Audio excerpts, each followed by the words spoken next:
corazón, ustedes saben que es una bomba, ¿no? Que bombea sangre del lado izquierdo hacia todo nuestro cuerpo, que se llama la circulación sistémica, y el lado derecho hacia el pulmón, que es la circulación pulmonar, ¿no? Cuando hay insuficiencia de ese bombeo, se queda parte de sangre en los ventrículos, ¿no? Y eso genera un aumento de la presión. Ya, así que vamos a ver cuáles son las consecuencias de ese aumento de la presión más adelante. Obstrucción del flujo, también, ¿no? ¿En qué caso puede haber una obstrucción del flujo? Por ejemplo, cuando el ventrículo izquierdo quiera bombear sangre, ¿sale por qué arteria? Por la aorta, ¿verdad? Y hay una válvula ahí, ¿no? Hay una válvula que es la válvula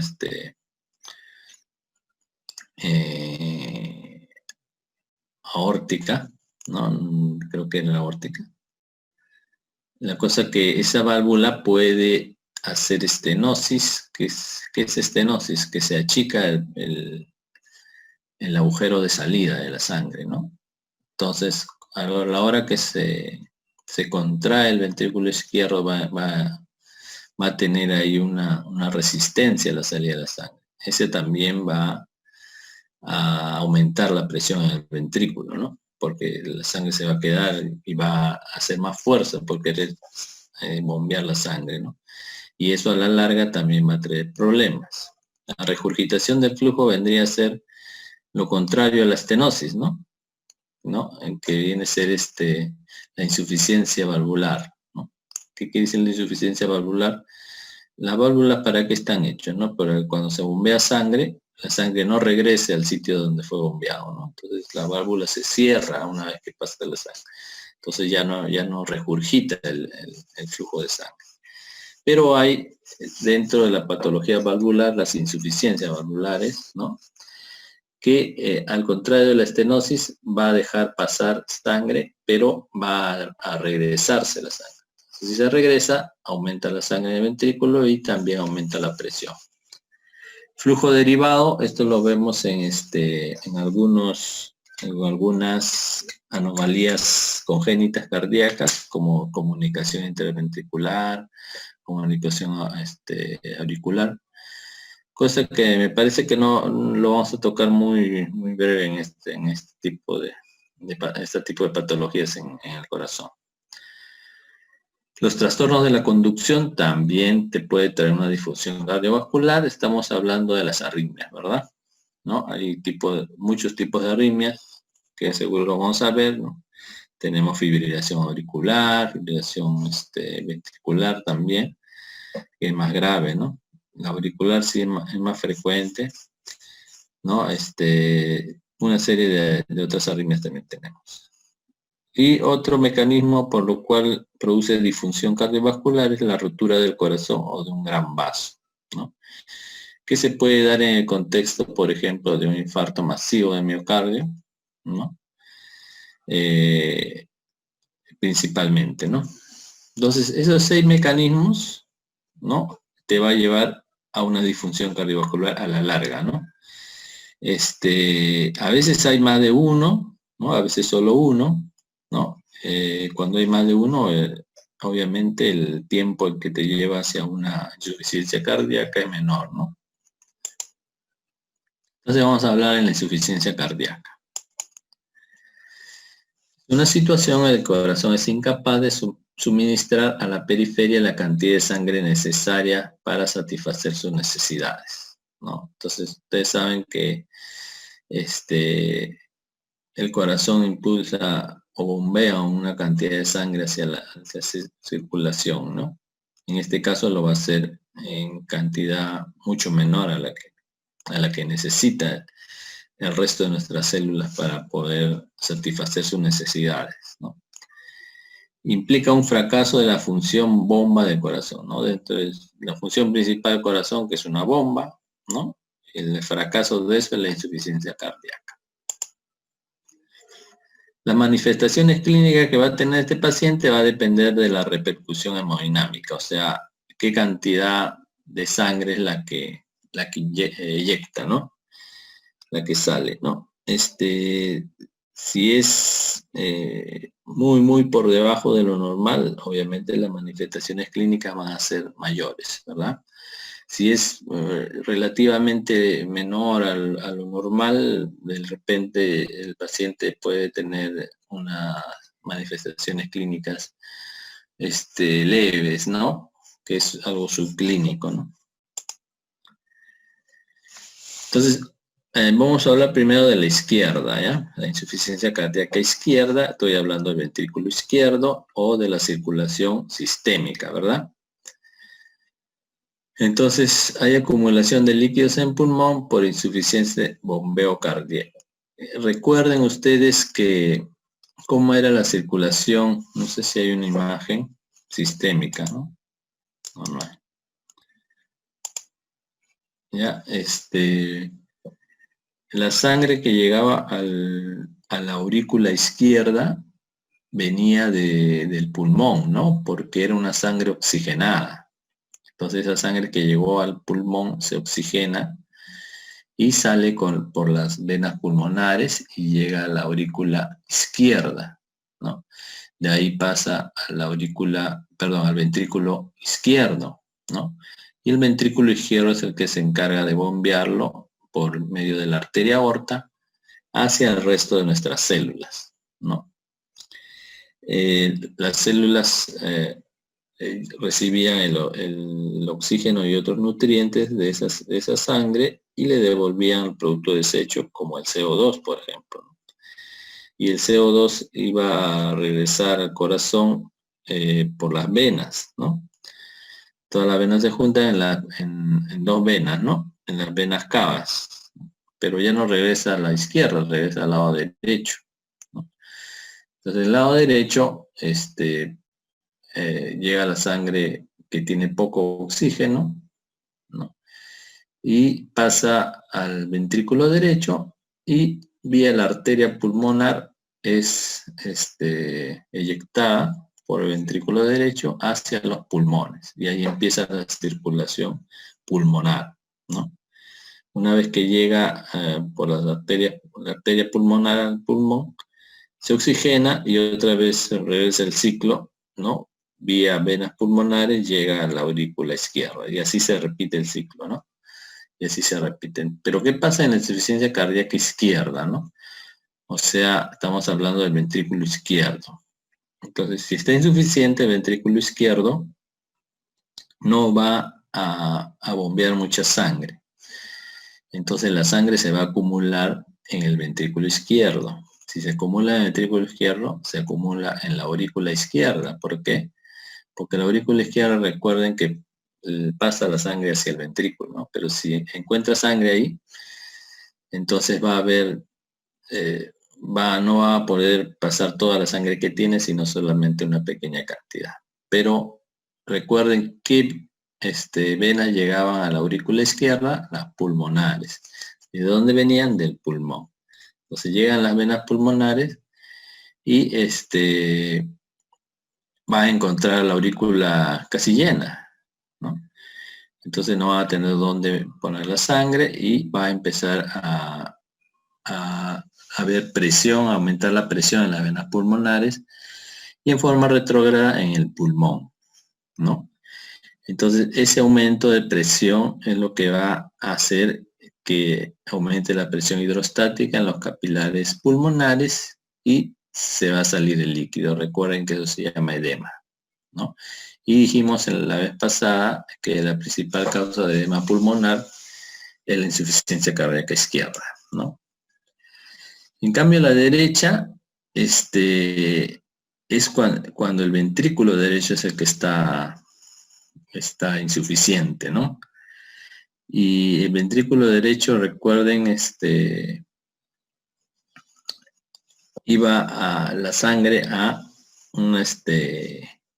al pulmón, ¿verdad?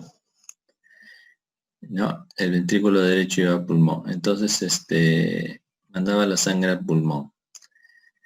¿Ya? Entonces, aquí hacemos lo mismo, ¿no? ¿Quién iba al ventrículo?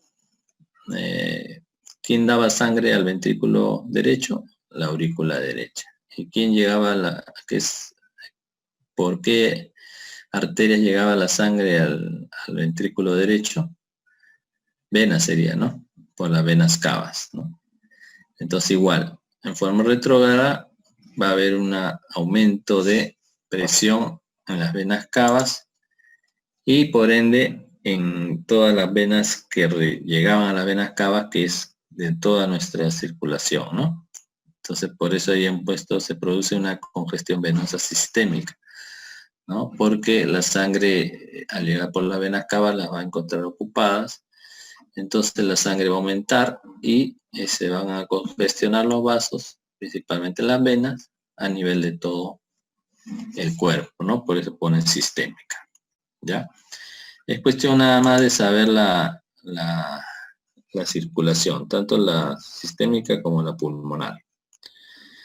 ¿Cuáles son los factores desencadenantes? Hablamos también un poco en la anterior. Puede ser arritmias, infecciones también. Vamos a ver algunas infecciones del corazón, ¿no? Hipertensión arterial también, tromboembolia pulmonar también, infarto miocardio también y anomalías valvulares, ¿ya? Cuando la sobrecarga del corazón, ¿a qué le llamamos sobrecarga, no? Al trabajo que hace el corazón mayor, en mayor cantidad normal, ¿no? Cuando esta sobrecarga del corazón aumenta o la función cardíaca se ve comprometida, hay mecanismos fisiológicos que mantienen la presión arterial y la perfusión de órganos, ¿no? Esto es importante porque nos permite ver que la insuficiencia cardíaca no es una patología aguda, ¿no? No es que de la noche a la mañana el corazón se va a hacer insuficiente, sino esto tiene que pasar mucho tiempo, ¿no? ¿Por qué no? Porque el corazón tiene mecanismos que permiten adaptarse a lo que está ocurriendo, ¿no? A la sobrecarga en este caso. Ya son mecanismos fisiológicos, ¿no? Y también son fisiológicos, pero para mantener la presión arterial y la perfusión de los órganos, ¿no? ¿Cuáles son esos? El mecanismo de Frank-Starling, ¿se acuerdan en su fisiología? Tenía que ver con que mientras más se dilate el corazón, había una mayor fuerza de eyección, ¿no? Pero este mecanismo era medido, ¿no? Tenía un límite, ¿no? Iba a llegar el punto en que por más que se dilate el corazón, la cantidad de eyección no va a ser acorde a la dilatación. Entonces, es un mecanismo que con el tiempo, ¿no? Si va pasando más tiempo y sigue uno de los factores que te produce insuficiencia cardíaca, este mecanismo va a fallar. Tenemos otras, las adaptaciones miocárdicas, ¿no? Por ejemplo, la hipertrofia. ¿Ya? La hipertrofia es cuando las células musculares empiezan a aumentar en volumen, ¿no? en su volumen, ¿no? Entonces, como que se hacen un poco más gruesas, más fuertes por el trabajo que están haciendo, ¿no? Y esta hipertrofia va a ser con o sin dilatación de cavidades, ¿no? Que la dilatación se ve casi ya al último, ¿no? Entonces la hipertrofia, de alguna forma compensa la cantidad de eyección que debe tener el corazón, ¿no? ¿Cuál es otro mecanismo? Se activa una serie de sistemas neurohumorales para aumentar la función cardíaca y o regular los volúmenes y presiones de llenado. Por ejemplo, liberación de noradrenalina, activación del sistema renina-angiotensina-aldosterona y liberación del péptido natriurético auricular, ¿no? Son cosas que ustedes lo han estudiado en fisiología y estoy seguro que ustedes lo saben, ¿no? Entonces, ¿qué pasa en la insuficiencia cardíaca, ¿no? La sangre no llega muy bien a nuestros tejidos, llega muy poco, en poca cantidad, y eso que hace en las arterias, disminuye la presión arterial. Entonces una disminución de la presión arterial que sea de una gran magnitud tiene sus consecuencias muy nefastas para nuestro cuerpo, ¿no? Entonces, la idea de todos estos mecanismos que ustedes ven acá es que la presión arterial se mantenga dentro de los rangos normales. Y otro, que los órganos estén bien perfundidos, o sea, les llegue la cantidad adecuada de sangre para que cumplan sus necesidades, ¿no? Para que satisfagan sus necesidades. ¿Ya? Entonces, la noradrenalina, por ejemplo, ¿qué hace? ¿No? La noradrenalina es un vasoconstrictor, ustedes saben, ¿no? Contrae la arteria. Y si tú contraes una arteria, ¿qué pasa con la presión arterial? ¿Aumenta o disminuye? ¿Qué dice está... Marcelino está? Sí, aumenta la presión. A ver, Aumenta ¿qué la pasa presión. con...? Cuando hay vasoconstricción aumenta la presión de la sangre. Aumenta la presión, exacto, ¿no? Entonces, como antes estaba baja porque no tenía mucha sangre, entonces se hace una vasoconstricción y la presión aumenta. El sistema renina, angiotensina, aldosterona, ¿se acuerdan? ¿De qué era? También era un sistema para regular la presión arterial mediante volumen, ¿no? ¿No? Recuerden, la renina se fabricaba en el riñón, ¿no? Salía, ahí en el riñón tenemos un aparato justaglomerular, ¿no? Que es el que mide la concentración de sodio que llega al riñón. Como el sodio y el agua están bien ligados entre ellos, sabiendo cuánto hay de sodio, puedes saber cuánto hay de agua en nuestro volumen intravascular, ¿no? Entonces, la idea de esto es hacer que la presión se mantenga en cantidades normales, ¿ya? Y liberación del péptido natriurético auricular también. Entonces, todos estos mecanismos es para mantener dos cosas. Uno, la presión arterial, y dos, la perfusión de órganos, que se ven disminuidas por una insuficiencia cardíaca. Miren este corte de corazón. Acá está el corazón, ¿no? Este es el ventrículo izquierdo, este es el derecho, ¿no? Y arriba de cada uno de ellos está la aurícula del mismo lado, ¿no? Pero acá hay un corte transversal. ¿Para qué? Esto me ayuda para ver el grosor del miocardio, ¿no? Miren, tremendamente engrosado y la cavidad queda apenas chiquita, ¿no? Acá también. Y acá sí se puede ver también, ¿no? Solo que este es un corte transversal, se ve mejor, ¿no? Entonces, esta es una hipertrofia del ventrículo izquierdo, ¿no? Hipertrofia ventricular, acá igual, ¿ya? En cambio, este de acá más que hipertrofia, porque no está tan grueso en la pared, pero miren tremendamente, las cavidades están grandes, entonces es una dilatación. Entonces ya saben ustedes, diferencia entre hipertrofia y dilatación. A veces ocurre las dos, ¿no? Pero la dilatación es más en las etapas ya casi últimas, ¿no? En cambio, la hipertrofia es casi inicial, ¿ya? ¿Y cómo se ve? Miren, acá ese es lo normal, ¿no? ¿Se acuerdan de su histología, ¿no? El miocardio normal, ¿no? Todas estas son las fibras miocárdicas, que es igual que decir células miocárdicas.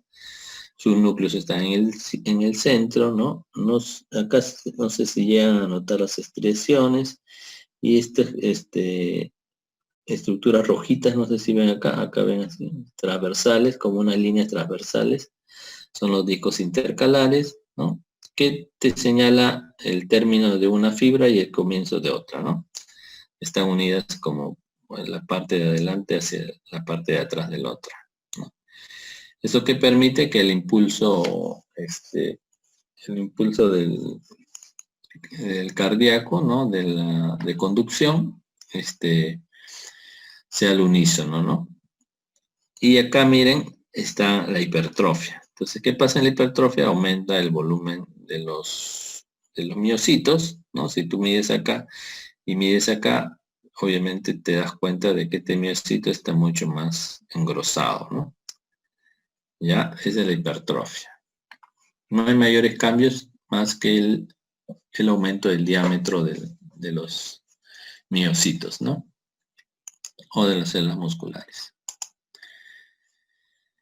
¿Cuáles son las causas y consecuencias de la hipertrofia cardíaca? Vamos a ver. Bueno, hasta acá está en inglés, pero sí se puede leer, ¿no? Entonces, voy a sacar esto por acá. Ya.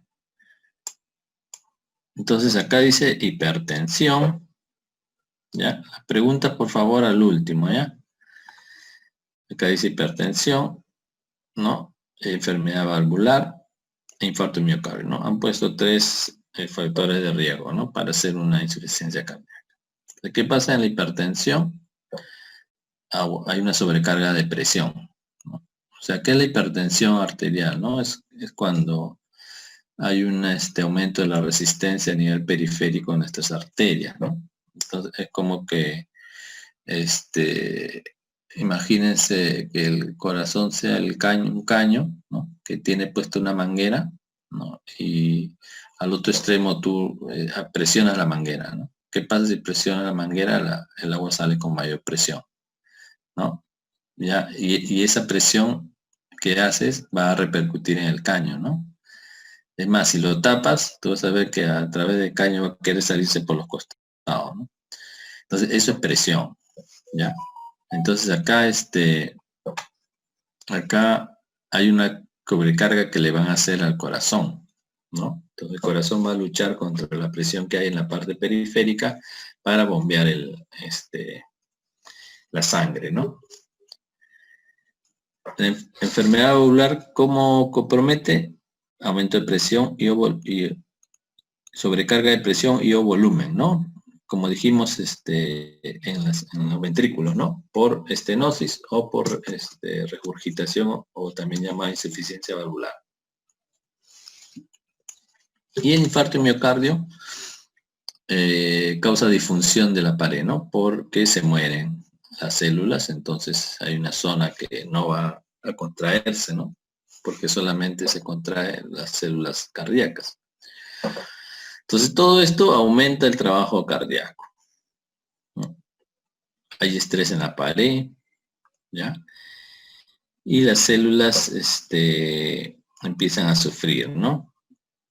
¿Y qué causa? Hipertrofia y o dilatación, ¿no? Como le dije, pueden ser ambas o pueden ser una de ellas. Caracterizado por aumento del tamaño del corazón y masa, dice. Entonces, acá, por ejemplo, cuando estos pacientes insuficientes le toman una placa de tórax, se ve los pulmones y se ve dibujado también el corazón, ¿no? Entonces el corazón se ve grandote, ¿no? Entonces es una cardiomegalia, ¿no? Así le llaman. Y ese es típico de los insuficientes cardíacos. Aumento de síntesis de proteínas en el tejido cardíaco. Inducción de genes, dice, ¿no? Intermedios y tempranos. Inducción de genes fetales. Inducción del programa de genes fetales, ¿no? Proteínas anormales, fibrosis, vasculatura inadecuada. Todo esto ocurre en el tejido cardíaco, ¿ya? Y acá, al final de todo esto que se da, hay una difusión cardíaca, ¿no? Ya el corazón ya no da más. Se caracteriza por falla cardíaca, ¿no? Puede ser sistólica o diastólica. Sistólica es cuando la eyección, ¿no? Y puede haber arritmias y estimulación neurohumoral. Entonces todo esto es una secuencia, ¿no? ¿Qué síntoma va a tener el paciente insuficiente? Disnea en la cabeza, ¿no? ¿Y por qué la disnea? Porque recuerden ustedes, por ejemplo, cuando nosotros salen a correr o hacen ejercicio, ¿no? Llega un momento en que están respirando así bastante. ¿Por qué? ¿No? Esa es la deuda de oxígeno que le deben a sus tejidos, ¿no? Entonces, ¿para qué respiras un montón? Para que entre cada vez más cantidad de oxígeno, ¿no? Porque eso es lo que necesita nuestro órgano. Y el oxígeno, ¿quién lo va a repartir? A nuestros tejidos mediante la sangre, el corazón. ¿Ya? Entonces, estos pacientes, la disnea va a depender, hay grados, ¿no? Hay disneas, por ejemplo, de esfuerzo, ¿no? Hay disneas en reposo, o sea, el paciente no está haciendo absolutamente nada, pero está disneico, ¿no? O sea, tiene dificultad para respirar. Esos ya son casos más graves, ¿no? La tos también, la tos, recuerden, es por edema pulmonar, ¿ya? Y les dije que el edema pulmonar, su tos era bien característica, ¿no? Era medio como un esputo rosado, le llaman, ¿no? Los edemas, ¿no? Recuerden, los edemas es por congestión de nuestras partes, de nuestra microvasculatura, ¿no? Por congestión venosa. Recuerden que la sangre no podía regresar porque encontraba una aurícula izquierda llena casi, ¿no? Entonces, todo se encharcaba la sangre en nuestros tejidos. ¿Y por dónde se va a salir? Por las partes más sacrales, ¿no? O sea, más periféricas, ¿no? Entonces hay edema en miembros inferiores, ¿no? Puede haber edema también en párpados, ¿no? Y este edema de la insuficiencia cardíaca mejora cuando estás parado, ¿no? O cuando tú, por ejemplo, en los pies, tú estás caminando y me presentas edema, después llegas a tu casa y ves que tus pies están hinchados. Si tú te echas y subes tus pies, te cede, ¿no? Cede, ¿no? Es más un edema por gravedad, en el caso de la insuficiencia cardíaca, ¿no?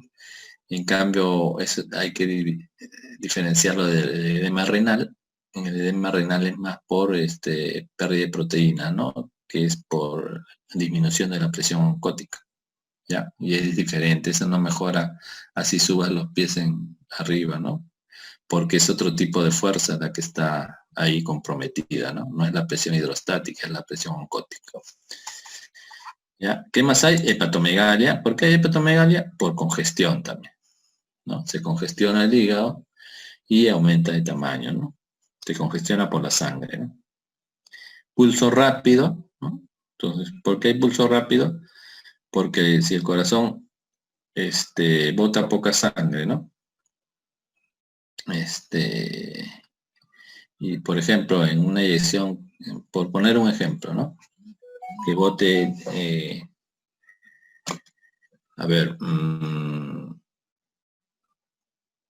en un minuto, por ejemplo, 500 mililitros. Es una X, ¿no? Ya, en un minuto 500. Ponte que lata, por decir 2 veces, ¿ya? Entonces, en un minuto está botando por latido 500, sería 1000, ¿no? Pero ¿qué pasa si empieza a botar 100 nomás en cada latido? Ya no 500. Tendría que latir más veces para llegar a ese 1000, ¿verdad? Por eso el pulso es más rápido, ¿no? Porque tiene que llevar sangre más en la misma cantidad. Entonces, ¿cuál es el mecanismo para regular eso? Aumentar el pulso, o sea, los latidos, ¿no? Estertores, ¿por qué hay estertores en el pulmón? Por el edema pulmonar, ¿no? Y los pulmones están encharcados también, ¿no? Cianosis también por cuando hay edema pulmonar, ¿no? Y no hay adecuada intercambio gaseoso, 1, y 2, el poco oxígeno que puedes tú puede llegar a tu sangre para ser repartido, no se reparte adecuadamente a las zonas más sacrales, ¿no? Por ejemplo, en los dedos de las manos, dedos de los pies, y ahí es donde se ve la cianosis, ¿no? En el lecho unguial, por ejemplo, dicen, ¿no? Si ustedes se aprietan sus uñas, se pone blanca, ¿no? Y cuando sueltas, se pone rojita, rápidamente, ¿no? El llenado capilar es rápido, pero rojito, ¿no? En cambio, en el caso de los cianóticos, ya no es rojito, sino es medio azulado, ¿no? Entonces, eso es porque hay cianosis, ¿no? No llega adecuadamente cantidad de oxígeno a esa parte. Y la cardiomegalia, por los motivos que ya les expliqué, ¿no? Que uno es por hipertrofia y otro por dilatación del miocardio. Entonces, todo esto que ustedes ven acá lo pueden ver en un paciente con insuficiencia cardíaca. Lo que más te va a llamar la atención es la disnea, ¿no?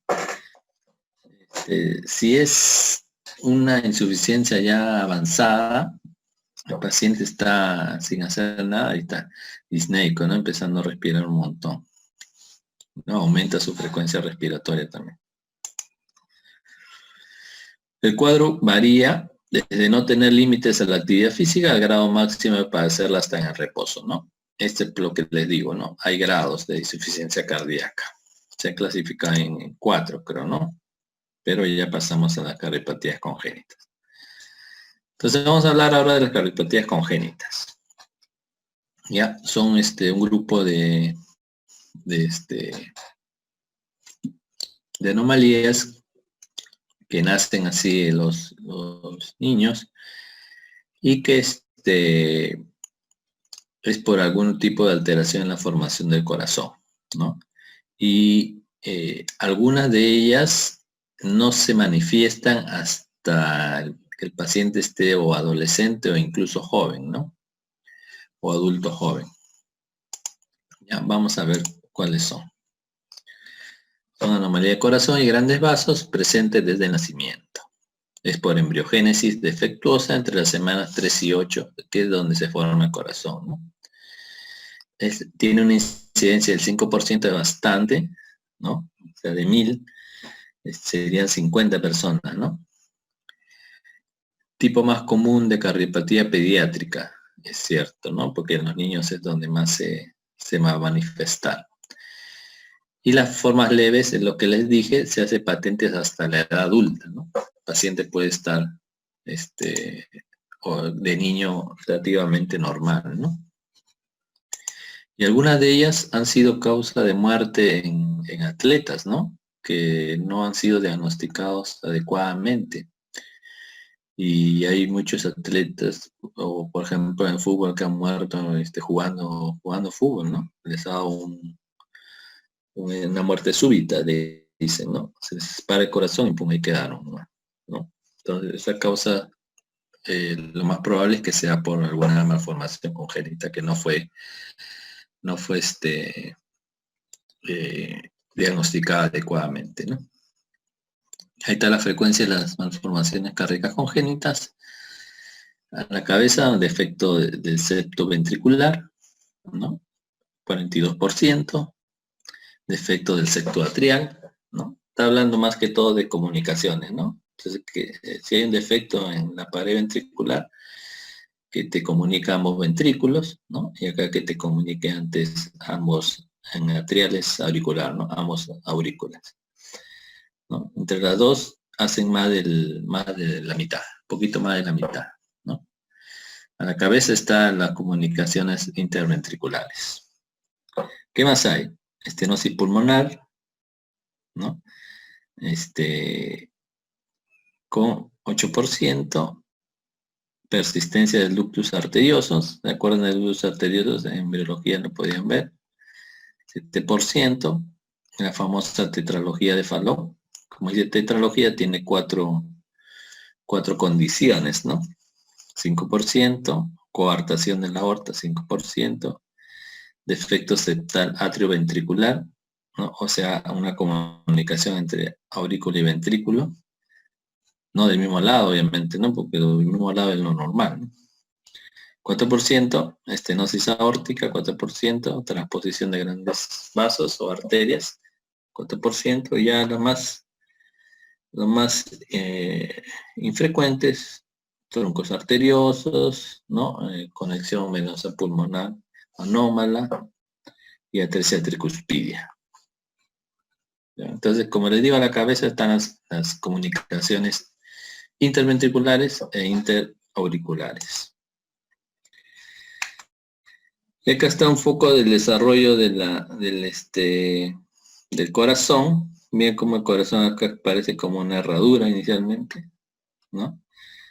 Después se ve como una Y invertida. Miren cómo son los ventrículos. Acá hay un ventrículo único. Después ya se van formando las cavidades hasta quedar las cavidades completamente deshechas con los vasos, ¿no? Entonces, en cualquier momento de este desarrollo puede haber un tipo de anomalía, de repente una infección, ¿no? Algún tipo de droga, etcétera, que toma la mamá, ¿no? O simplemente error en el programa genético nada más, ¿no? Que pueda hacer que tal o cual estructura no se forme o no desaparezca también, ¿no? Sigamos. Etiología y patogenia. Las anomalías genéticas esporádicas son las principales causas conocidas, ¿no? Entonces, son anomalías genéticas, ¿ya? Esporádicas le dicen porque ocurre así al azar, ¿no? No es que sean así, en masa, ¿no? Que sea de varios tipos de órganos, ni eso, ¿no? ¿Ya? Y acá hay algunos genes que han puesto, ¿no? Que algunos están en cuadros no sindrómicos y otros en cuadros sindrómicos, ¿no? Todos estos genes, ¿no? Pueden tener algún tipo de anomalía y hacer algún tipo de esta anomalía cardíaca, ¿no? Por ejemplo, en los sindrómicos hay algunos síndromes que se puede ver como el de Jordi, Alagille, el síndrome de Marfan. El Marfan no sé si han escuchado, ¿no? Es como esos pacientes que pueden estirar sus dedos, sus, sus orejas, ¿no? Es un tipo de anomalía también, ¿no? Por algunos genes. En este caso, por ejemplo, la fibrilina, dice, que está ahí, es una proteína que está en la parte del tejido conjuntivo. Pero como hay ese tejido en casi todos nuestros órganos, también en los vasos, también puede haber anomalías a ese nivel, ¿no? Características clínicas de las malformaciones congénitas cardíacas. Hay malformaciones que causan una derivación de izquierda a derecha, o sea, la sangre pasa de izquierda a derecha. Hay otras que causan de derecha a izquierda y hay otras que causan obstrucción, ¿no? El flujo de salida, como las estenosis, por ejemplo. Ya, pasamos al grupo de las cardiopatías isquémicas, ¿no? Este grupo sí es uno de los más frecuentes, ¿no? Junto con la insuficiencia cardíaca, y que tiene sus factores de riesgo bien precisos, ¿no? Que se asocia mucho a la aterosclerosis. Entonces, la cardiopatía isquémica es ocasionada por falta de irrigación del miocardio, ¿no? Entonces, el miocardio, si no le llega sangre, tampoco le llega oxígeno y empieza a haber isquemia, es lo que le llaman isquemia. Ya, cuando no llega el oxígeno a una célula, entonces se pone isquémico. Si pasa mucho tiempo sin que le llegue el oxígeno, termina por morirse, ¿no? Hacer necrosis, ¿ya? Pero se puede volver a reirrigarse de nuevo y la isquemia puede ser transitoria nada más. La causa más común es la lesión de las arterias coronarias por enfermedad aterosclerótica, eso es lo que le dije, ¿no? Aterosclerosis a la cabeza dentro de la cardiopatía isquémica, ¿no? Como factor de riesgo. Entonces, ¿cuáles son los síndromes clínicos de la cardiopatía isquémica? Son estos 4. Infarto de miocardio, la angina de pecho, la cardiopatía isquémica crónica con insuficiencia cardíaca y la muerte súbita cardíaca. Por ejemplo, en muerte súbita cardíaca puede ser un infarto masivo, ¿no? Que no le da al paciente el tiempo como para hacer algún tipo de inflamación dentro del corazón. De pronto cesan todos el metabolismo de los miocardiocitos, el corazón se para y muere el paciente, ¿no? Esa es la muerte súbita, ¿no? Ocurre en segundos incluso. Ya, infarto de miocardio, si no llega a muerte súbita, es un proceso también, ¿no? Y los cambios van evolucionando por procesos, como lo vamos a ver más adelante. Angina de pecho son isquemias transitorias, ¿no? Obviamente la isquemia es dolorosa también, ¿no? Porque cuando hay isquemia se libera una serie de sustancias que van a ocasionar dolor, ¿no? Ahora vamos a ver si es que están descritas. Ya es cómo la aterosclerosis es un factor de riesgo para infarto de miocardio, ¿no? Entre lo normal de una arteria, recuerden con sus capas, que ya lo hemos estudiado muy bien en histología. Lo que pasa en la aterosclerosis, empieza a formarse lo que llaman la placa. Sí, pasa. Ya. Sí, gracias. Chao, Fer. Ya, entonces se empieza a depositar lípidos acá en la capa íntima, ¿no? Recuerden que este rosadito más clarito en la capa íntima, ¿no? Ese depósito va a activar una serie de células, dentro de ellas están los macrófagos, las células musculares de la capa media, ¿no? Que van a empezar a liberar una serie de mediadores de inflamación, ¿ya? Y van a hacer que se forme lo que se conoce como la placa teromatosa, que es como un techo acá en un centro donde están depositados los lípidos, ¿no? Y acá se le forma como una capa fibrosa, ¿no? Esa es la placa teromatosa que se ve cuando abres una arteria de un paciente con aterosclerosis, ¿no? Ya, pero hay algo que se asocia bastante con aterosclerosis, que es la trombosis. Entonces recuerden ustedes, para que ocurra una trombosis, ¿qué es una trombosis, no? Es la formación en la pared de una arteria de un conglomerado de fibrina, células de la sangre, ¿no? Plaquetas, ¿no? Pero que se pega a la pared, ¿no? Es como algo parecido cuando ocurría la coagulación de la sangre, ¿no? Cuando nos hacemos una herida en una arteria, por ejemplo, por un corte, ¿no? Tiene que formarse un pequeño trombito que va a reparar el daño, ¿no? Pero eso se llama coagulación, ¿no?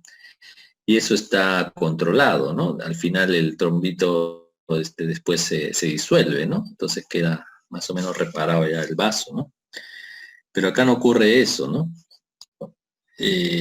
¿Cuál es el evento que va a hacer que se forme un trombo en una placa teromatosa, que se rompa la placa? Miren, porque ven esta línea negrita que estaba acá también. ¿Cómo se llama esa línea negrita, Marcelino? No, Obando, a ver, Obando. ¿Está Obando? Íntima. A ver, Silvia.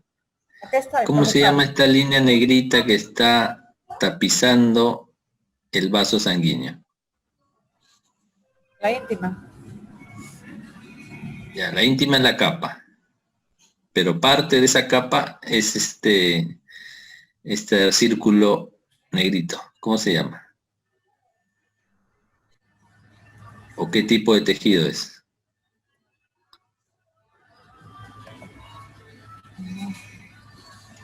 ¿Recuerdas tu histología básica?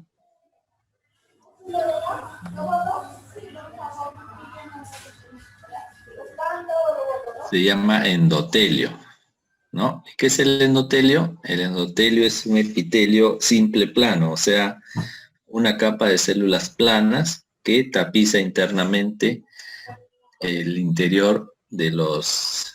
Internamente el interior, estoy redundando, ¿no? Tapiza internamente la luz de una arteria, de una vena y de un capilar también, ¿no? Entonces, ese acá sigue también, no se ha roto, ¿no? Porque acá yo lo veo, solo que ya no es circulito, sino que es como una media luna, pero sigue todavía, y la sangre está pasando por este espacio blanco. Pero acá ya se rompe, cuando se rompe la placa, se rompe el endotelio. Y la rotura de la placa y del endotelio es lo que llama a formarse un trombo acá, ¿ya? Entonces acá disrupción de la placa, dice, y ahí se forma el trombo. ¿Ya? Si no se rompe, queda la luz por el depósito o por el crecimiento de la placa ateromatosa, queda la luz bien chiquita, ¿no? ¿Ya? Y eso también puede traer problemas de irrigación al corazón, ¿ya? Pero cuando se rompe, el trombo que se forma ahí es tan grande que lo tapona todo. Y ese trombo ya oclusivo, como dice acá, ya no va a dejar pasar absolutamente nada de sangre. Y esa zona que iba a ser irrigada por esa arteria se muere, ¿no? Es lo que llaman infarto. ¿Ya? Entonces recuerden ustedes, muchachos, que como dijimos, la aterosclerosis es la primera causa de infarto del miocardio, pero está asociado bastante a la trombosis. ¿Y por qué ocurre? Por la ruptura de la placa, ¿ya? Acá dice, la lesión aterosclerótica produce obstrucción de la luz arterial y espasmos de las arterias coronarias. Ya, espasmos es como contracción, ¿no? Mira, acá está la placa ateromatosa, lo han pintado en amarillito, ¿no? Y acá está el resto de estructuras del vaso, ¿no? Entonces, mientras va creciendo la placa, la luz se va haciendo más pequeña en la luz. Entonces, menos cantidad de sangre va a entrar ahí. Y si se rompe, se forma un trombo que ya va a ocluir casi todo, ¿no?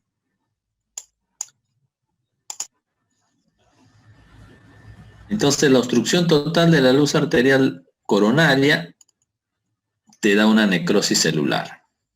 Y eso es lo que llamamos infarto de miocardio, ¿ya? ¿Qué es angina de pecho? ¿No? Que es otro síndrome clínico de la cardiopatía isquémica. Es un dolor angustioso, muy intenso, retroexternal, en la cara anterior del tórax, que se irradia al brazo, cuello, mandíbula y epigastrio. ¿Cuál es la diferencia con el infarto de miocardio? Que acá no hay necrosis del tejido miocárdico. Y el dolor desaparece en 1 a 10 minutos, cosa que no ocurre en un infarto de miocardio. En un infarto de miocardio el dolor no desaparece, ¿no? Tienen que medicarlo al paciente para que desaparezca. Cambia en angina, te da un dolor, pero te dura entre 1 a 10 minutos, ¿ya? Y las células no se han muerto. Esa es la diferencia, ¿ya? Pues se pregunta de examen. La angina de pecho puede ser de esfuerzo, ¿no? Estás yendo, haces tu ejercicio y de pronto te empieza a doler la parte anterior del tórax. De reposo, no estás haciendo nada y te duele, ¿no? O ambas también puede ser. Vamos a hablar un poco del infarto de miocardio. Es una necrosis del tejido muscular por isquemia grave y prolongada, ¿ya? Entonces, la isquemia tiene que ser en este caso grave y bastante tiempo para que las células mueran por que no les llegue el oxígeno, ¿no?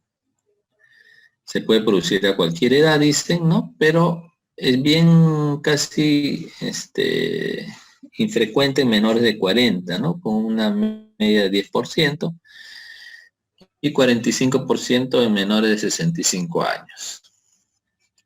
O sea, mientras avanza la edad, hay más riesgo, ¿no? se produce por oclusión subaguda, generalmente por trombosis de una arteria coronaria, ¿no? Trombosis por una rotura de placa ateromatosa, ¿no?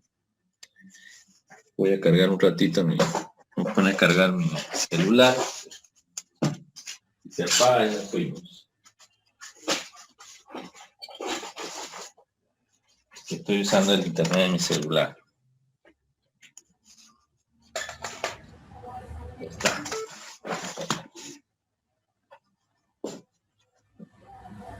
Okay, ya está. Y no, se apagó.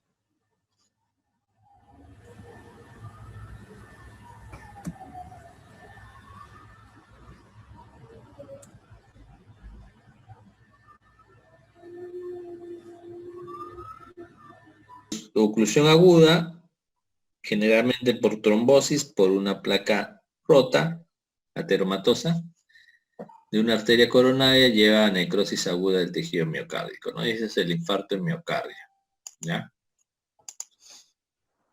Miren, acá han hecho un dibujo, no es inyectan una sustancia para que se dibuje todas las arterias, ¿no? Hace de contraste. Entonces ven acá zonas, por ejemplo, acá donde han señalado, ¿no? Hay zonas que no, acá debería haber llegado a esta zona, ¿no?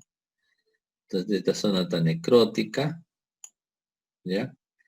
Acá también miren cómo va acá la sangre, debería ir por acá y acá se interrumpe, ¿no? Entonces acá hay seguro un trombito en esta arteria, ¿no? Entonces se va a necrosar esta parte de acá. ¿Ya? Acá sí no se ve muy bien. Pero así como ven, es una angiografía, me parece que es la prueba, ¿no? Y miren, este es importante, bueno, está en inglés, pero en su Robin lo van a encontrar en español. El tiempo aproximado, ¿no? Para que ocurran los eventos claves, dice, en miocitos cardíacos isquémicos, ¿ya? Por ejemplo, cuando hay una isquemia de segundos, ¿no? Hay una disminución o depresión de ATP, perdón, ¿no? Hay depresión de ATP, o sea, los miocitos dejan de fabricar ATP, ¿no? En segundos, ¿ya? Menos de 2 minutos hay pérdida de contractilidad, los miocitos, ¿ya? Cuando ya es mayor de 2 minutos, se reduce tanto el ATP que a los 10 minutos llega a ser 50% lo normal y a los 40 minutos 10% de lo normal, ¿no?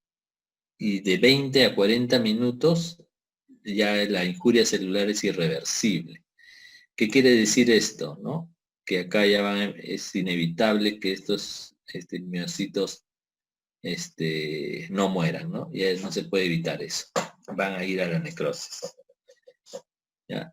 Y más de una hora hay injuria microvascular, ¿no? La microvasculatura también va a empezar a sufrir, ¿ya?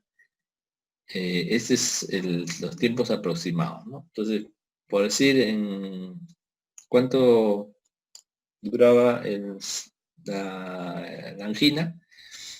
La angina llega a máximo 10 minutos, ¿no? Entonces va a haber un ATP reducido, puede llegar a la mitad. Pero de ahí se restablece, ¿no? Pero si llegara a los 20 minutos ya la injuria sería irreversible, ¿no? Los 20 minutos de isquemia. Entonces, ¿cuál es el cuadro clínico del infarto? Un dolor anginoso, muy intenso y prolongado, y no responde a los tratamientos habituales, ¿ya? No te pasa el dolor, como te dije, no calma con nada, con ninguna postura, ni ningún... Después ya te va a calmar cuando te mediquen, ¿no? Y se acompaña de manifestaciones vegetativas. ¿Cuáles? Palidez, el paciente está pálido, sudoroso, intranquilo, ¿no? Hipotenso, y puede entrar en shock, ¿no? Esto es también muy importante porque te permite hacer el diagnóstico rápidamente, ¿no? Este paciente va a ir agarrándose el pecho, ¿no? Eso es lo clásico, ¿no? Agarrándose y la sensación que tienen de muerte es alta y por lo cual tú lo vas a expresar en su rostro, ¿no? En su queja, todo eso, ¿no? Y eso es característico, lo vas a ver tú, nunca te vas a olvidar de un paciente con infarto de miocardio. Y otra vez está en inglés, pero lo encuentra en sus libros, porque lo he sacado del Robbins, pero era una edición en inglés. ¿Ya? Cambios evolutivos ya morfológicos. ¿Qué decir morfológicos? Que tú puedes verlos, ¿no? En cambio, en el cuadro anterior eran cambios más subcelulares, o sea, lo que ocurría en el metabolismo de la célula, ¿no? Por ejemplo, la pérdida de ATP, pérdida de contractividad, eso tú no lo puedes ver en un microscopio, ¿no? Pero estos de acá sí, ¿no? Mire, cuando el tiempo de isquemia va de 0 a media hora, ¿no? Si el paciente, por ejemplo, ha hecho muerte súbita, le hacen la necropsia, cortan el corazón, lo ven en el microscopio, ¿no? No vas a ver nada. Ningún cambio. Ninguno. En microscopía electrónica, que ve la ultraestructura, o sea, ve dentro del miocito, puede haber relajación de miofibrillas, ¿no? Pérdida de glicógeno y daño mitocondrial, ¿no? ¿Ya? Pero esto es en microscopía electrónica. Pero en el microscopio que usamos nosotros, de luz o óptico también llamado, no se ve nada, de 0 a media hora, ¿no? Y acá la injuria es reversible todavía, ¿no? Como ocurría en una angina de pecho, ¿no? ¿Y cuándo es irreversible? Cuando va de media a 4 horas, por ejemplo, de media para adelante ya es irreversible, ¿no? De 30 minutos para adelante. Hacia las 4 horas, macroscópicamente, en esta columna están los cambios macroscópicos y acá los microscópicos. Macroscópicos tampoco ven nada, ¿no? Pero en microscopía de luz a veces tampoco puede ver nada, mira, incluso llegando a las 4 horas, ¿no? Pero puede haber una variabilidad de las fibras, ¿no? Es algo un poco más subjetivo, ¿no? De 4 a 12 horas, macroscópicamente ya se ve un moteado, dice, ¿no? Oscuro, ¿no? Y es ocasional todavía, ¿no? Y en microscopía de luz recién empieza una necrosis coagulativa temprana, ¿no? Más o menos a las 4 horas. Hay edema y hemorragia. Entonces acá ya puedes ver, ¿no? Y con esto ya puedes diagnosticar microscópicamente infarto miocardio, ¿no? Después de 12 a 24 horas, el moteado se hace más oscura. Hay necrosis coagulativa, pignosis del núcleo, miocitos con hipereosinofilia, o sea, se ven más rojos. Necrosis en banda, contracción marginal, ¿no? Infiltrado neutrofílico temprano, entonces ya acuden los neutrófilos, ¿no? Y mientras va avanzando ya se van sumando más cambios, ¿no? Más cambios. Pero el cuadro histológico típico, o sea, de un infarto de miocardio, ¿no? Es ver la necrosis por coagulación, ver hemorragia y ver los polimorfos nucleares, ¿no? Que eso ocurre más o menos, acá dice, recién está empezando temprano el infiltrado, más o menos entre 12 a 24 horas. Mira, si pasa más días y se recupera el paciente, ¿no? Llegan fagocitos a los 7 a 10 días a comerse las células muertas y empieza a formarse el tejido de granulación, ¿no? El tejido de granulación, recuerden, es la formación de un montón de vasitos que van a llevar a la formación de una cicatriz, ¿no? De una fibrosis, ¿ya? de 10 a 14 días, el tejido de coronación ya está bien establecido y empieza el depósito de colágeno, ¿no? Que es lo que va a formar la cicatriz, ¿no? De 2 a 8 semanas incrementa el colágeno y disminuye la celularidad. Entonces queda solamente un área rosada que es el colágeno, ¿no? Casi no queda pocas células en esa zona que se infartó. Más de 2 meses, la cicatriz de colágeno ya densa, ¿no? Ya más de 2 meses, esto ya vendría a ser infarto antiguo, ¿no? Entonces, en la práctica que no vamos a hacer, hay infarto reciente y antiguo, ¿no? El reciente es cuando tiene todos estos, todas estas características histológicas, y el antiguo solamente tiene la cicatriz de colágeno. Me avisa si ya puedo cerrar. ¿Qué cosa? ¿Ya? ¿Cerrar qué?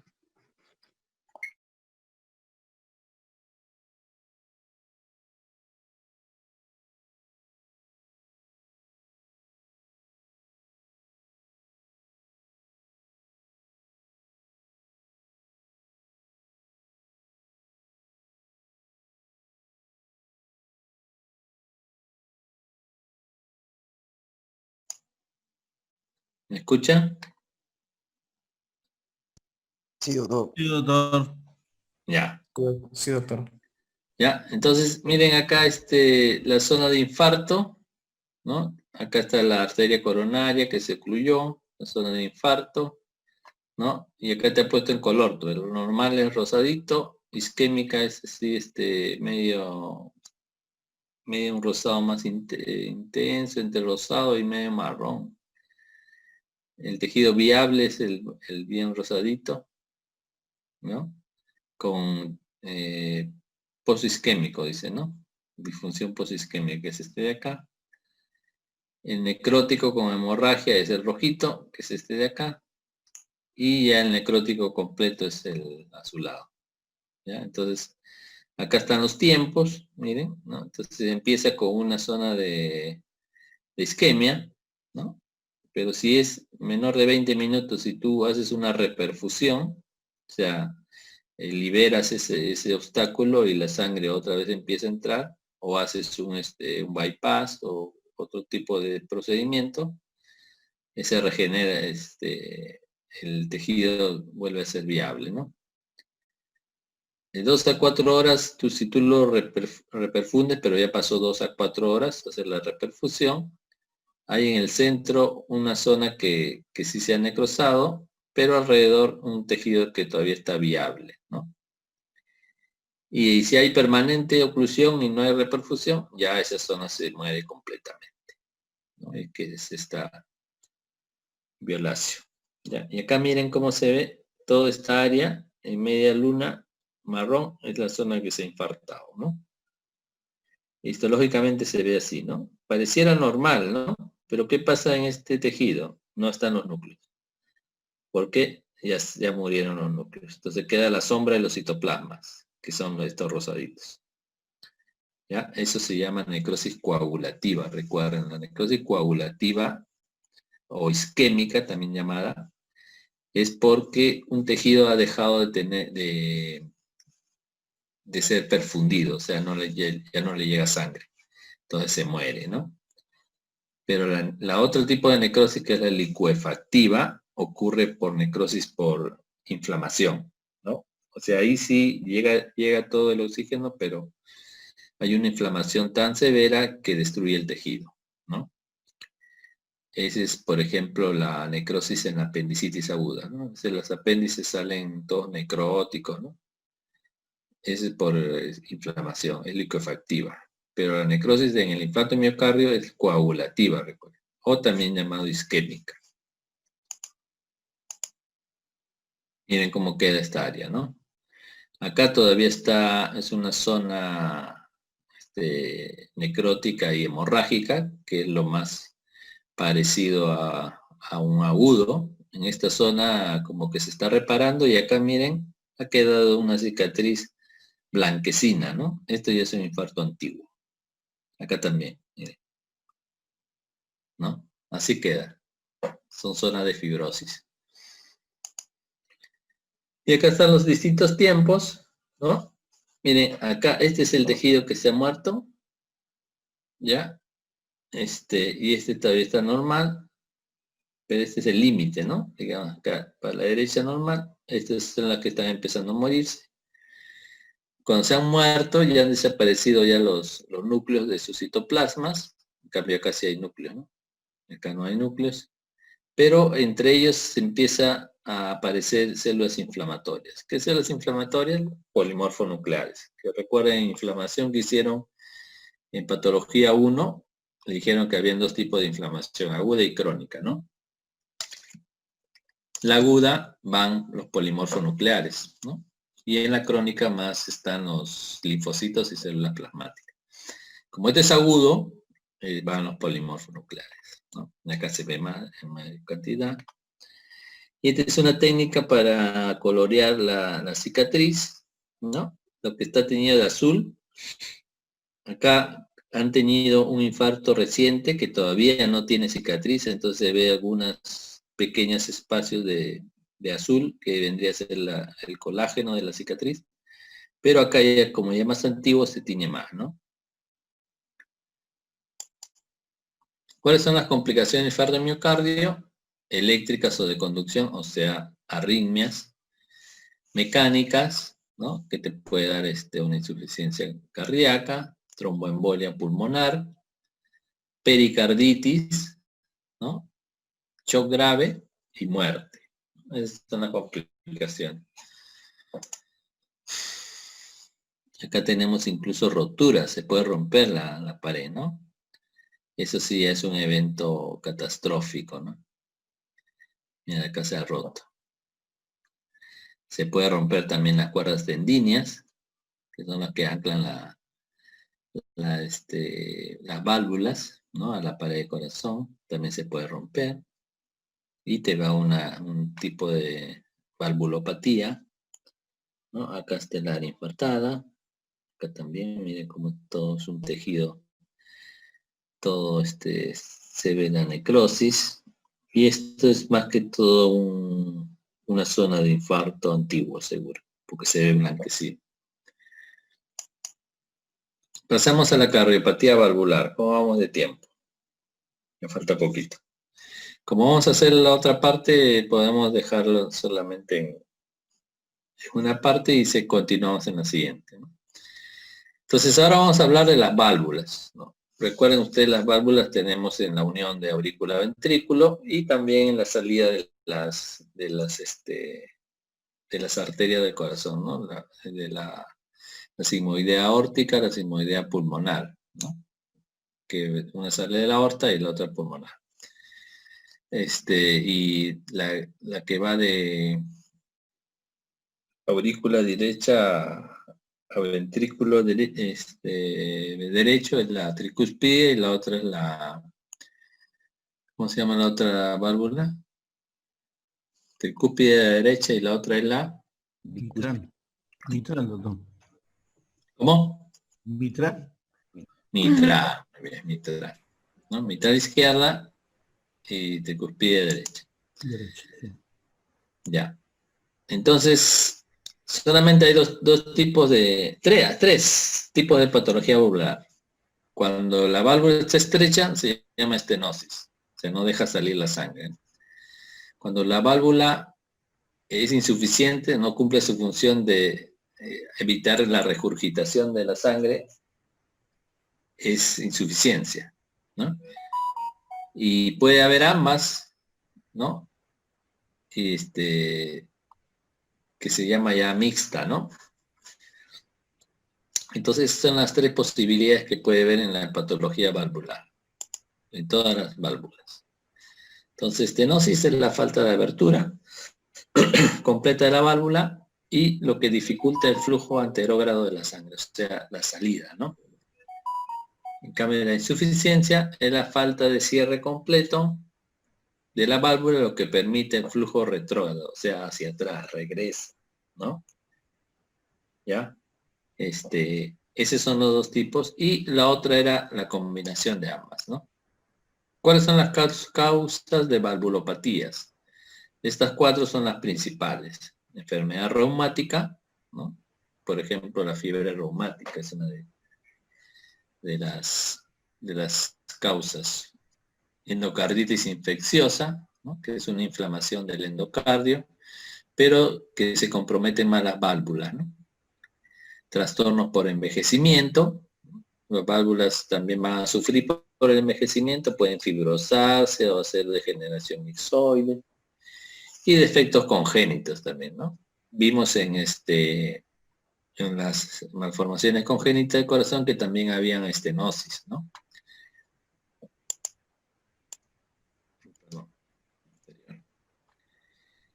Etiología general. Entonces, tenemos congénita, trastorno de colágeno, ¿no? Como el Marfan, por ejemplo, ¿no? Cardiopatías congénitas, inflamatoria, la fiebre reumática, ¿no? La enfermedad de Kawasaki, la endocarditis trombótica no bacteriana y la endocarditis infecciosa. Autoinmunes también tenemos, ¿no? No, está dentro de las inflamatorias, perdón. Disfunción miocárdica, tenemos cardiopatía isquémica, ¿no? Recuerden, ahí les mostré una zona en que se rompió una cuerda tendínea, entonces eso va a causar insuficiencia valvular, ¿no? ¿Ya? Y otros tipos de enfermedades de disfunción, ¿no? Derecha, acá dice envejecimiento también, estenosis aórtica calcificada, calcificación de la anilla mitral, pero esto es más que todo por producto de envejecimiento, ¿no? Entonces esas son todas las etiologías. Las causas más frecuentes de las principales lesiones valvulares funcionales son estenosis aórtica, insuficiencia aórtica, insuficiencia mitral y estenosis mitral. Son 4, y más que todo es de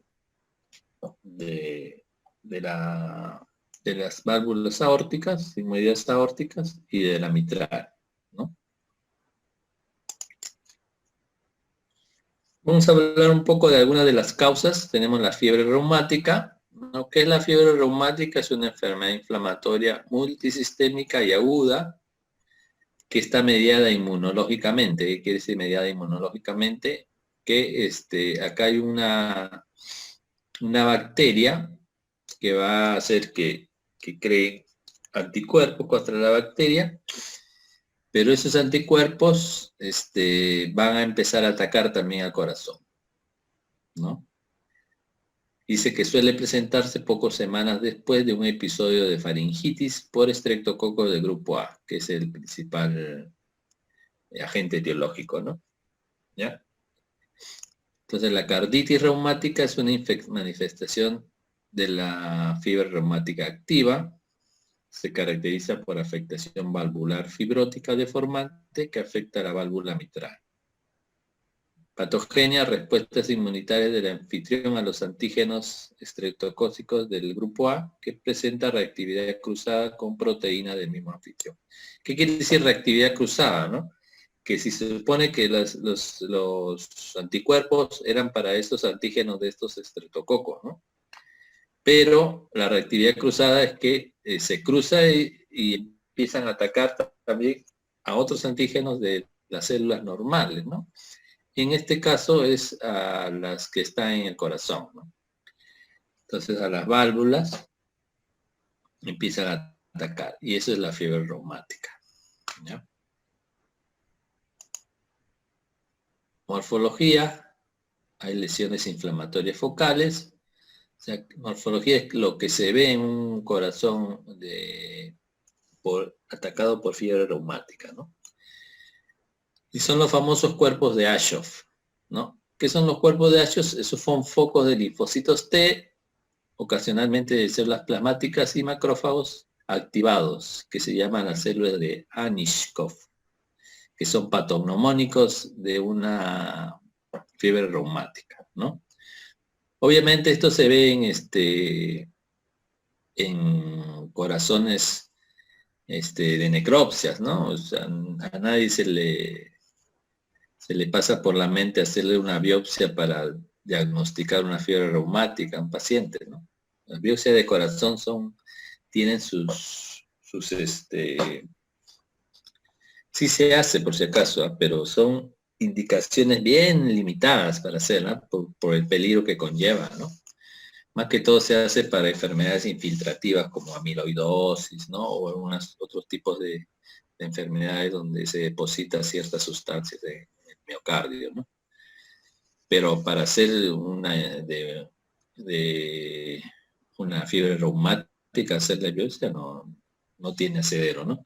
Por eso les dije que la patología cardíaca está un poco divorciada de la parte anatomopatológica. Pero sí se puede ver en corazones de fallecidos, ¿no? Vemos, por ejemplo, todas estas alteraciones también, y en los infartos también, ¿no? A nadie va a hacerle un infarto al miocardio, va a hacerle una biopsia para ver si es infarto al miocardio, ¿no? Obviamente estaría loco, ¿no? Para hacer eso, ¿no? Entonces, todas las imágenes de infarto de miocardio que tenemos son corazones de pacientes que han fallecido por infarto de miocardio, ¿no? Y se le saca la necrosia y se hacen los cortes, ¿no? ¿Ya? Entonces acá tenemos cuerpo de Aschoff, ¿no? Y células de Aniskov. Eso es patognomónico. Tú lo ves, esto es fiebre reumática, ¿no? Claro que el paciente ya está muerto, ¿no? En el curso de la inflamación es en cualquiera de las capas, o sea, puede comprometer el endocardio, el miocardio o el epicardio, ¿no? Hay necrosis fibrinoide de las valvas, ¿no? Entonces las valvas se mueren, se necrosan, se infartan, y de las cuerdas tendinosas también. Y sobre esas hay una serie de vegetaciones, ¿no? Que son como verruguitas que salen a las valvas, ¿no? Y también vemos las placas de McCallum, que son lesiones subendocárdicas que provocan engrosamiento, ¿no? de las valvas. Y este es lo que ve en el cuerpo de Aschoff, ¿no? Son una zona llena de linfocitos, histocitos activados, ¿no? Macrófagos. ¿Ya? Y acá mira, estas son las vegetaciones. ¿Sí? La vegetación es más, lo vamos a ver en la endocarditis infecciosa, pero también se puede ver en la fiebre reumática, ¿no? Acá también. Acá. Y acá mira el engrosamiento de la válvula, ¿no? Y creo que dejamos esta parte para la siguiente, ¿no? Porque ya estamos por la hora. Y ahí acabamos también con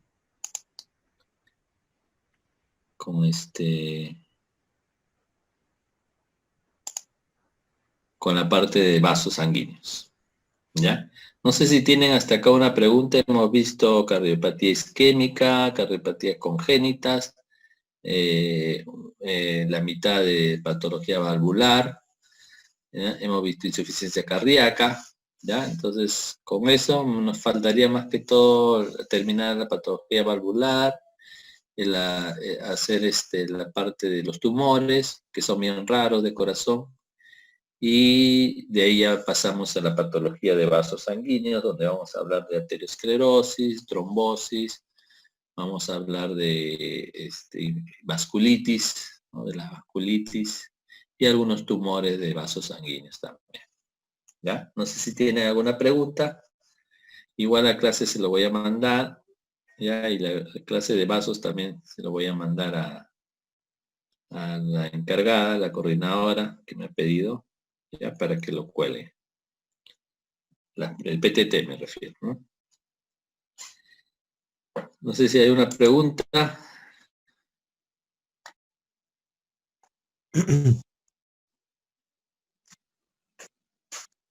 ¿No hay?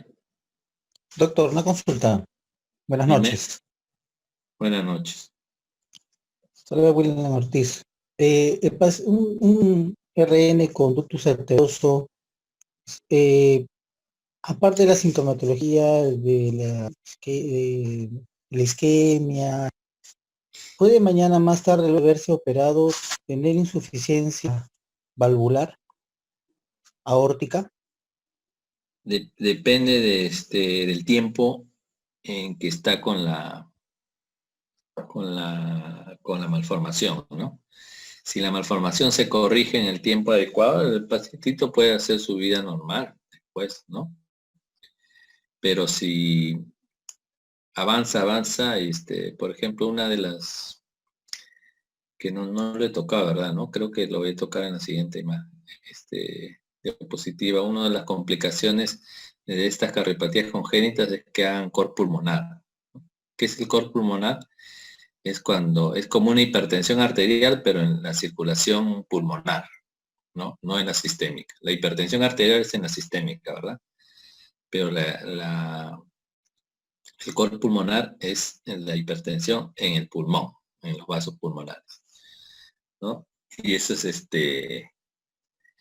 también es grave, ¿no? Y pueden hacer eso, ya no hay marcha atrás, ¿no?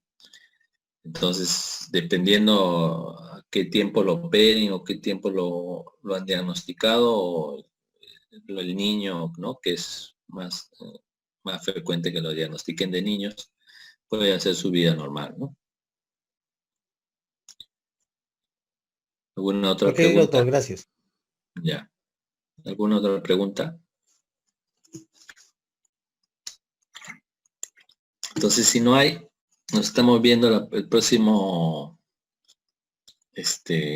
lunes, ¿ya? A las 8 en punto. Nos vemos, chicos. Estudien. Buenas noches, doctor. ¿Ya? Buenas noches. Lean, por favor, porque se dando cuenta, hacer todo el Robbins es un poco, nos llevaría como 5 o 6 horas de solamente un tema, ¿no? Así que tienen que leer y complementar, ¿ya? Con su Robbins. Por lo menos el 30% va a venir de Robbins, 70% de las diapositivas, ¿ya?